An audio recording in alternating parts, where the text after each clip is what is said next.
तळसंदेमधील लहान मुलांच्या हाणामारीचा व्हिडिओ सगळ्यांनी बघितला.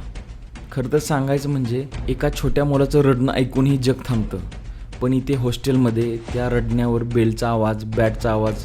कल्पना करा, एक लहान मुलगा आपल्या आईवडिलांपासून दूर, घरापासून दूर, आईबाबांना न भेटलेला आणि त्याच्यावर मुलांनी हल्ला केला फक्त सिनियर या नावाखाली.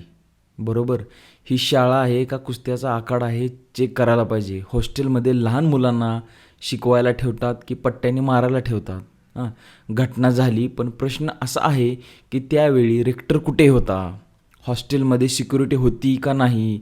CCTV चालू होती की नाही? मुलांवर बेल्ट वाजत होते आणि कोणाचं लक्षही नव्हतं. या शाळेचा परवाना तात्काळ रद्द करा, रेक्टर आणि दोषी शिक्षकांना निलंबित करा आणि संपूर्ण घटनेची सखोल चौकशी करा. हे मुलं हॉस्टेलच्या नावाखाली भीतीत जगणार नाहीत.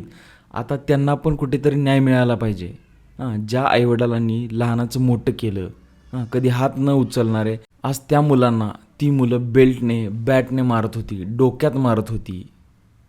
हे कुठेतरी थांबायला पाहिजे आणि या प्रकरणाची पूर्णपणे सखोल चौकशी व्हायला पाहिजे.